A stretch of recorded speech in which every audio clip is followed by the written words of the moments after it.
वो कहानी ही पूरी की पूरी बदल गई। जैसे कि रशिया हमेशा क्लेम करता है कि जहाँ भी रशियन है वो हमारा देश है। हर जगह का जो क्लाइमेट होता है उस क्लाइमेट के हिसाब से उस व्यक्ति के चेहरे बनते हैं। जो नॉर्थ इंडिया में रहते थे उनको आर्यन बोला। एक पूरी की पूरी पीढ़ी बीत गई, उस पीढ़ी को मिसलीड कर दिया गया कि भाई भारत से तो आपका कोई संबंध ही नहीं।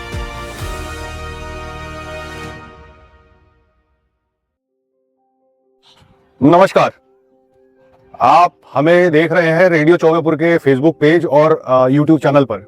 हमारे साथ हैं हमारे चौबेपुर इलाके के रहने वाले प्रसिद्ध जीन वैज्ञानिक और बीएचयू के प्रोफेसर ज्ञानेश्वर चौबे। आज हम इनसे इनके लेटेस्ट रिसर्च के ऊपर बात करेंगे जो नॉर्थ ईस्ट कॉरिडोर से जुड़ा हुआ है। तो हम ज़्यादा देर ना करते हुए प्रोफेसर साहब से ही सुनते हैं कि वो रिसर्च क्या है और उसके बारे में क्या दिलचस्प तथ्य हैं इनके पास। सभी श्रोताओं को नमस्कार और भैया को विशेष नमस्कार। आपने मुझे अपने चौबेपुर रेडियो पे बुलाया। हम सभी के लिए ये बड़ी गौरव की बात है कि भैया जो है वो चौबेपुर क्षेत्र में हैं और चौबेपुर की तमाम चीज़ें आप कवर करते रहते हैं। तो एक दिन ऐसे ही बात हो रही थी तो उन्होंने कहा कि क्यों ना हम लोग अब विज्ञान के भी जो आयाम हैं उनको लोगों के साथ शेयर किया जाए। तो हम लोगों की ये जो है प्लानिंग रहेगी कि हर हफ्ते आप लोगों के लिए विज्ञान की कुछ नई कहानियाँ, नई स्टोरीज़ लेकर के आए। तो आज हम लोगों का ये प्लान बना है कि आप लोगों के सामने नॉर्थ ईस्ट की कहानी लेकर के आया जाए, जो कि एक लंबे समय तक एक तिलिस्म की तरह जिसको कि दबा करके रखा गया था, ढक करके रखा गया था। और हम लोग भी जो कहानी एक तरीके से गलत थी, जो नरेटिव गलत बनाया गया था, उस पर विश्वास करते थे और लंबे समय तक उस पर विश्वास किए। लेकिन जब हम लोग रिसर्च करना शुरू किए तो वो कहानी ही पूरी की पूरी बदल गई। तो नॉर्थ ईस्ट इंडिया जो कि भारत का ही बड़ा खूबसूरत भाग है, खूबसूरत पार्ट है, वहाँ के लोग, वहाँ बहुत सारी जो है वो जनजातियाँ हैं, बहुत सारी जातियाँ हैं। तो वहाँ के लोगों पे हम लोगों का शोध है। हम लोगों ने लगभग 1100 से ज़्यादा सैंपल को वहाँ एनालाइज़ किया और फिर जो रिज़ल्ट था वो बड़ा चौंकाने वाला था। तो उसी के बारे में हम लोग आज बात करेंगे। भैया जो है उसमें इनपुट देंगे, कुछ कुछ सवाल करेंगे और फिर हम लोग कोशिश करेंगे कि आपको सरल भाषा में इस वैज्ञानिक तथ्य को समझाया जा सके। प्रोफेसर साहब, विज्ञान से और ख़ासतौर से जीन विज्ञान और डीएनए फिंगरप्रिंटिंग से जो एक बात समझ में आई कि हमें जितना ज़्यादा बांटा गया या हम जितने ज़्यादा अलग अलग दिखते हैं, लेकिन अगर जीन विज्ञान की तरफ जाएं तो मालूम पड़ता है कि हम आपस में जुड़े हुए हैं जी। तो अगर इस तथ्य को ध्यान में रखा जाए तो नॉर्थ ईस्ट का जो आपका प्रोजेक्ट था, जो आपका रिसर्च प्रोजेक्ट था, उसमें क्या तथ्य निकल के सामने आए? जी, कोई भी तथ्य जो है जब लंबे समय तक बार बार रिपीट किया जाता है तो फिर उसको किसी रेफरेंस की ज़रूरत नहीं पड़ती। वही हालत नॉर्थ ईस्ट का था और हम मानव शुरू से ये जानने की कोशिश करते रहते हैं कि हम कौन हैं, कहाँ से आए। तो ये मानव की एक बड़ी जो है वो विलक्षण प्रतिभा है कि वो खोजता रहता है कि वो कहाँ से आया, क्या है उसकी उत्पत्ति। तो भारत में ये कार्य जो है वो ऐसा नहीं कि जो ब्रिटिश राज था उसी समय से चला, लेकिन उस समय से जो मॉडर्न साइंस या कहे कि एथनोग्राफी थी उस समय से शुरू हुई। उसके पहले भी जो है भारत में जितने भी ग्रंथ लिखे गए या भारत के जितने भी स्क्रिप्चर्स हैं, सब जो है वो जो बाउंड्री है आज के डेट की, जो पॉलिटिकल बाउंड्री है, उसके बियॉन्ड बात करते हैं। और आज जब भी हम संकल्प छोड़ते हैं तो जम्बू द्वीपे की बात करते हैं। तो ये सारी चीज़ें जो हैं वो एक तरीके से जो ये शोध हुआ जिसको कि अंग्रेज़ों ने शुरू किया भारत के लोगों को डिवाइड करना उनके रेशियल क्लासिफिकेशन के आधार पे। तो और तो भारत वालों को बहुत ज़्यादा डिवाइड नहीं किया, लेकिन फिर भी डिवाइड तो है ही, क्योंकि उन्होंने आर्यन जो नॉर्थ इंडिया में रहते थे उनको आर्यन बोला, जो साउथ इंडिया में रहते थे उनको द्रविडियन बोला, और जो नॉर्थ ईस्ट इंडिया में रहते थे उनको जो है वो मंगोलाइड बोला कि उनके चेहरे जो है मंगोल की तरह हैं। और इस वजह से एक तीसरी जो है, उसके अलावा ऑस्ट्रोएशियाटिक ट्राइब्स थे, उनको ऑस्ट्रेलॉयड बोला कि उनकी जो चेहरे की स्ट्रक्चर है वो इस तरीके से बनी हुई है। तो ये 150 सालों से उन लोगों ने भारत को कई भागों में डिवाइड किया था फीचर्स के आधार पे, आपकी फेनोटाइप के आधार पे। और फिर उन लोगों को ये समझना था कि क्या ये लोग जो है वो एक दूसरे के साथ किस तरीके का कल्चर शेयर करते हैं, किस तरीके का। फिर अगर डीएनए की बात करें तो ये तो काफ़ी लेट शुरू हुआ, तो लगभग 40 साल पहले डीएनए के बारे में छोटे छोटे पॉलीमॉर्फिज्म, मतलब डीएनए के छोटे छोटे पार्ट को लोगों ने अध्ययन किया, फिर उसको आगे बताना शुरू किया। तो आर्यन द्रविडियन का भेद काफ़ी लंबे समय से डिस्कस किया जा रहा है। डीएनए ने भी इसको कई बार जांचा परखा, और अब हमें ये समझ में आता है कि आर्यन द्रविडियन का कोई भेद नहीं है। लेकिन अंग्रेज़ों ने जब मंगोलॉयड थियरी दी तो 2004 में एक बड़ा महत्वपूर्ण पेपर आया, वो काफ़ी बड़े जर्नल में पब्लिश हुआ। मैक्स प्लांक के रिसर्चर थे, उन लोगों ने काम किया, मार्क स्टोनकिंग, कार्दाक, इन लोगों ने जो काम किया वो वाई क्रोमोसोम पे काम किया। वाई क्रोमोसोम हमको पता है कि पिता से आता है, पिता से संतान में जाता है, फिर एक मेल चाइल्ड ही उसको फिर नेक्स्ट जनरेशन में ट्रांसफर कर पाता है। तो उन्होंने क्या किया कि वाई क्रोमोसोम की फ्रीक्वेंसी पे काम किया। किसी चीज़ की, जैसे हम किसी पॉपुलेशन में काउंट करें तो एक टाइप को काउंट कर लिए कि 100 में से कितने हैं, रिमेनिंग टाइप कितने हैं, उसके आधार पे उन लोगों ने डिवीजन किया। पर फ्रीक्वेंसी के आधार पे किसी भी चीज़ को एटलीस्ट भारत में बांटना पॉपुलेशन के लिए बड़ा कहीं जो है सही नहीं होता है। उन लोगों ने भी डिवाइड किया, तो उन्होंने कहा कि वाई का एक टाइप होता है जिसको O3 कहते हैं। वो टाइप जो है वो, क्योंकि साउथ ईस्ट एशिया में, ईस्ट एशिया में काफ़ी ज़्यादा पाया जाता है, तो नॉर्थ ईस्ट के लोगों में उन्होंने देखा कि 95% जो है वो 2-3 ट्राइब्स को ही उन्होंने स्टडी किया था। उन लोगों में 95% वो था, और 5% जो था वो भारत का था, शेष भारत का। तो उन्होंने कहा कि भाई ये एक बैरियर की तरह काम किया, क्योंकि इससे उधर पॉपुलेशन नहीं गई। और इन रियलिटी एक बहुत बड़ा जो है क्लेम था, जिसको कि चीन हमेशा प्रूफ करने की कोशिश करता है कि ये लोग हमारे हैं। तो इसका मतलब वो बैरियर की तरह काम किया, उनके लिए बैरियर की तरह काम नहीं किया, ये हमारे लिए बैरियर की तरह काम किया। तो हम लोग जो है, हमारी डीएनए जो है वो मात्र 5% ही उस रीजन में प्रेजेंट है। उनका जो फैलाव है वो साउथ ईस्ट एशिया से लेकर ईस्ट एशिया तक है, वो 95% है जी। हमारे नॉर्थ ईस्ट पार्ट में, और मात्र 5% हमारा है। तो ये तो एक तरीके से जियोपॉलिटिक्स के सेंस में हो गया कि ये उन्हीं के लोग हैं।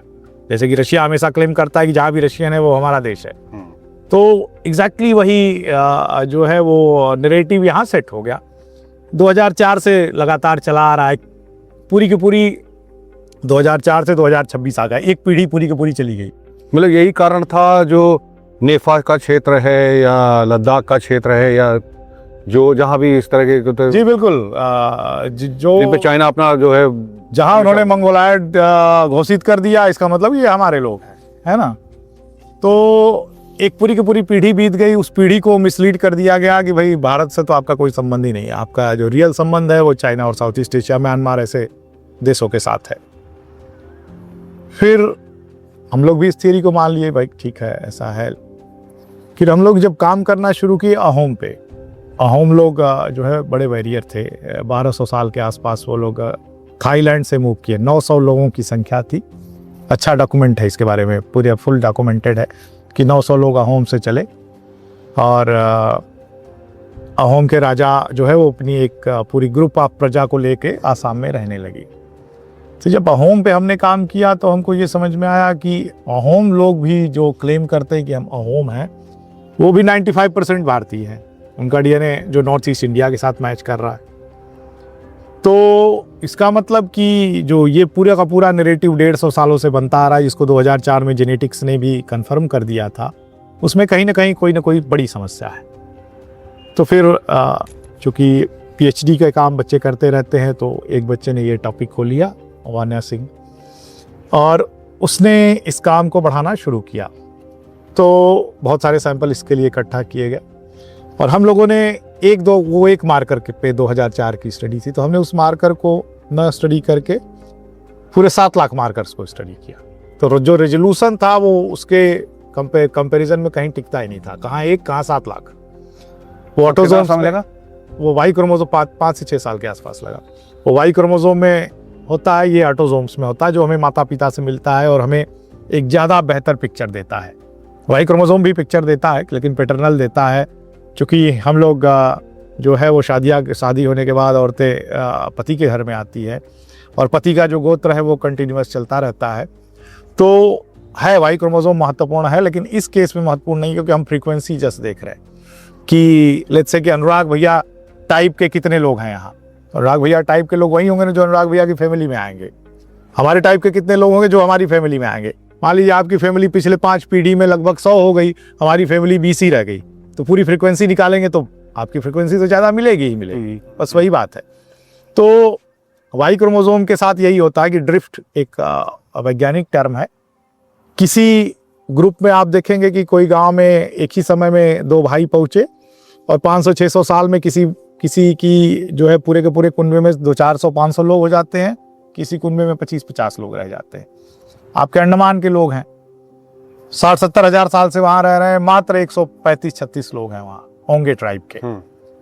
तो इसका मतलब कि, और उनका वाई क्रोमोसोम एक ही है, तो आप कहेंगे कि अंडमान ट्राइब का तो वाई क्रोमोसोम एक ही है, तो उनमें तो कोई वेरिएशन ही नहीं है, तो कहाँ से 50-60 हजार साल पुराने हो गए। तो वो सवाल छोड़ते हैं, लेकिन इस सवाल को यहाँ हम लोग फिर से ले आते हैं कि जो पूरा का पूरा मेथडोलॉजी था वही उसमें फॉल्टी था। इस मेथडोलॉजी को करने के बाद हमें ये समझ में आया कि पूरा का पूरा जो नॉर्थ ईस्ट इंडिया है ये कभी जो है बैरियर रहा ही नहीं। अच्छा, आपने जो 1 मार्कर वर्सेस जो है 7 लाख मार्कर का स्टडी किया है, तो इससे कितना विश्वसनीय हो जाता भाई? संख्या देखें तो संख्या अपने आप में ही बहुत बड़ी है, बहुत बड़ा सैंपल है, और बहुत बड़ा सैंपल अगर कोई चीज़ रिपीट हो रही है तो इसका मतलब ऑथेंटिक है, वो अपने आप में ही साबित हो जाता है, उसको मतलब उस पर कोई शक करने का नहीं। लेकिन अगर आम आदमी के नज़रिए से समझें इसको, तो इसको किस तरह एक्सप्लेन किया जाएगा? जी देखिए, विश्वसनीयता ये है कि जो ये मार्कर 7 लाख आते हैं ये ऑटोजोम्स से आते हैं। ऑटोजोम्स मतलब जो हमको आधे माता से मिलते हैं आधे पिता से मिलते हैं, फिर वो माता जी अपनी नानी और नाना से आधा लेते हैं, फिर वो आधा अपने माता पिता से लेते हैं। तो ऐसे अगर आप पीछे की पीढ़ियों में जाएंगे तो बड़े लार्ज नंबर ऑफ एंसेस्टर्स के बारे में आप पता कर रहे हैं 7 लाख मार्कर से। और एक मार्कर का जो वाई क्रोमोसोम है, आप पीछे कितनों चले जाएं, मात्र एक व्यक्ति ही आप हर पीढ़ी में पाएंगे। तो ये आपके पिताजी, आपके दादाजी, आपके परदादाजी, तो एक ही व्यक्ति रहेगा ना पीछे के जनरेशन्स में। तो वहाँ जो है जो numbers, population, effective population size जिसको बोलते हैं, वो 4 गुना कम है कंपेयर टू इसके। तो हम मार्कर को बढ़ा रहे हैं, उसके साथ 4 गुना हम पॉपुलेशन को स्क्रीन कर रहे हैं, अपने एंसेस्टर्स को। तो ये दोनों चीज़ों ने हमारे स्टडी को बहुत ही जो है वो स्ट्रांग बना दिया। तो ये जो 7 लाख मार्कर और एक मार्कर का डिफरेंस है कि हम 4 टाइम्स पॉपुलेशन को ज़्यादा स्क्रीन कर रहे हैं और 7 लाख टाइम्स ज़्यादा हम मार्कर को स्क्रीन कर रहे हैं। तो इसने जो है स्टडी की ऑथेंटिसिटी को बढ़ा दिया। उसके बाद दूसरी चीज़ है कि ये American journal of human biology में पब्लिश हुआ। तो इसके जो रिव्यूअर थे वो भी जो है वो बाहर के थे, अमेरिका के थे। तो इस केस में जो हम लोग प्रपोज किए उसमें कई बार आर्गूमेंट्स हुए रिव्यूअर के साथ कि रिव्यूअर ने कहा कि भाई ये पूरी तरीके से, क्योंकि वो वाई क्रोमोसोम पे किया हुआ है, ये ऑटोजोम्स पे किया हुआ है, तो हो सकता है कि उनकी स्टडी सही हो। लेकिन हमने उनके स्टडी के जो गलत होने के रीजंस थे वो भी दिए, क्यों गलत है वो भी आर्ग्यू किया, और उसके बाद फिर हमारी स्टडी जो है वो बेहतर कैसे है और हमारी स्टडी जो है वो ज़्यादा क्यों बता रही है, ये दोनों चीज़ें हम लोगों ने दिया। तो उससे 2 चीज़ें बड़ी साफ थी। एक कि नॉर्थ ईस्ट इंडिया का जो आसाम रीजन है उसमें 76% भारत का पार्ट है और 24% जो है वो साउथ ईस्ट एशिया का पार्ट है। और आप धीरे धीरे देखेंगे इस साइड में तो साउथ ईस्ट एशिया धीरे धीरे गिरता है और उस साइड में देखेंगे तो भारत धीरे धीरे गिरता है। इसका मतलब ये पूरा ग्रेडियंट है, ये भी इधर से गए वो भी उधर से आए, ये बाई डायरेक्शनल मूवमेंट है पॉपुलेशन का जो हुआ है। तो मतलब बैरियर नहीं था, एक कॉरिडोर था। ये कॉरिडोर था और एक्सप्रेस वे था। जिससे पॉपुलेशन जो है फ्रीली मूव कर रही थी, क्योंकि हिमालय जो था वो बहुत बड़ा बैरियर है। उस हिमालय के पैरेलल यहाँ एक अच्छा जो है वो प्लेन था। तो क्या ये जनरलाइज कर दिया गया हिमालय के आकार और विस्तार को देखते हुए कि वो बैरियर है? वहाँ दिखता भी है। हाँ, तो इसको इन्होंने जो है उसको उसी को एक जनरलाइज करके कह दिया, उन्होंने कह दिया कि भाई ये भी रीजन, क्योंकि लोगों के चेहरे जो है वो भारतीय जैसे दिख नहीं रहे हैं, लोगों के चेहरे अलग दिख रहे हैं, तो इस वजह से। लेकिन हर जगह का जो क्लाइमेट होता है उस क्लाइमेट के हिसाब से उस व्यक्ति के चेहरे बनते हैं। तो क्या ये जो 150 साल से एक थ्योरी चली आ रही थी जी, अलग अलग कम्युनिटीज की जो दे रखी थी, तो क्या कहीं ना कहीं ये जो आपकी स्टडी है, लेटेस्ट स्टडी है, इतनी वास्ट स्टडी है, कहीं ना कहीं इसको पूरी तरीके से खारिज कर देती? जी बिल्कुल बिल्कुल। स्टडी ने इस अटकलों पे या इस थियरी पे पूरी तरीके से विराम लगा दिया है कि वो एरिया जो है वो कहीं से भी चीन से जुड़ा हुआ है, एटलीस्ट जेनेटिकली। तो वो एरिया भारत के साथ बहुत लंबे समय से जुड़ा हुआ है, ऐसा नहीं कि हम। और चूंकि ऑटोजोम्स जो है वो बड़ा रीसेंट मिक्सिंग भी बताता है, तो उसमें ये था कि हमने ये भी पता किया कि ये दोनों मिक्सिंग हुई कब। तो ये लगभग 1500 से 2000 साल के बीच की मिक्सिंग है जो ये। लेकिन ऐसा नहीं कि ये 1500 से 2000 साल पहले कौन लोग थे वहाँ। तो ये एरिया ऐसी है कि जहाँ हमको 70,000 साल पुराना भी एविडेंस मिलता है, 70,000 साल पुराने जीन्स भी मिलते हैं और आज के रिसेंट जीन्स भी मिलते हैं। तो लंबे समय से ये एरिया एक मेल्टिंग पॉट की तरह काम किया है, लोग आते चले गए हैं, मिक्सिंग होती चली गई। तो अगर हम इस पूरी बातचीत को सम अप करें, क्योंकि समय भी हो रहा है, तो इस पूरी बातचीत को सम अप करें तो ये जो पुरानी थ्योरीज थी और आगे आने वाले के लिए क्या इंडिकेशन करता है, आगे आने वाली रिसर्चेस के लिए क्या क्या इंडिकेशन करता है? जी देखिए, कोई भी थियरी अगर लंबे समय से चली आ रही तो पहले तो उसको टेस्ट करके झुठलाना या टेस्ट करके बताना कि ये थियरी सही नहीं है, यही एक बहुत बड़ा चैलेंज होता है। लेकिन थैंक्स टू डीएनए टेक्नोलॉजी और थैंक्स टू आवर एंसेस्टर्स, भाई जो अगर हम आज एग्जिस्ट कर रहे हैं तो हमारे एंसेस्टर्स के वजह से, वो कैसे पैथोजन से लड़ करके या अलग अलग चीज़ों से लड़ भिड़ के कैसे कैसे यहाँ पहुँचे हैं, और उनकी इन्फॉर्मेशन हमारे अंदर जो है वो इनकोडेड है, हमारे डीएनए में इनकोडेड है, और हम उसको पढ़ करके ये बता पा रहे हैं कि जो थियरी बनाई गई थी कहीं ना कहीं उसमें बायसनेस था, कहीं ना कहीं उसमें गलतियां थी। तो ये थी हमारी बातचीत प्रोफेसर ज्ञानेश्वर चौबे के साथ। बहुत ज़्यादा टेक्निकल भी लगा होगा, लेकिन अगर ध्यान से सुनेंगे तो बहुत सारी चीज़ें खासतौर से विज्ञान के विद्यार्थियों को कायदे से समझ में आ जाएंगी। हमारी कोशिश रहेगी कि हम ज़्यादा से ज़्यादा जो हमारे आपके जीवन से जुड़े हुए मुद्दे हैं उनमें जीन विज्ञान ने किस तरह अपना योगदान दिया है, कौन सी पुरानी थ्योरीज को खारिज किया है, कौन सी नई थ्योरीज आई हैं, कौन से नए खुलासे हुए हैं, यहाँ तक कि कोविड काल में भी इस जीन विज्ञान ने कितना बड़ा योगदान दिया है। अगर आप पढ़ेंगे और हम प्रोफेसर ज्ञानेश्वर चौबे से भी आगे जानेंगे इसके बारे में, एक बहुत बड़ा योगदान रहा है जो चाहे वैक्सीन्स डेवलप हुई हो, चाहे लोगों को एक साइकोलॉजिकल राहत देने की बात रही हो, उसमें जीन विज्ञान का बहुत बड़ा महत्व रहा है। इवन क्राइम में भी, फॉरेंसिक साइंस में भी जीन विज्ञान किस तरह आगे बढ़ रहा है और किस तरह के नए नए खुलासे और किस तरह से आसान कर रहा है हमारी ज़िंदगी को, आगे की सीरीज़ में हम जानेंगे। तब तक आपसे आज्ञा चाहेंगे और आपसे निवेदन करेंगे कि आप और क्या जानना चाहते हैं, क्या देखना चाहते हैं, इस बारे में कमेंट करके हमें बताएं, और हमारे चैनल यूट्यूब चैनल को फॉलो करें और फेसबुक पेज को भी फॉलो करें। धन्यवाद। नमस्कार।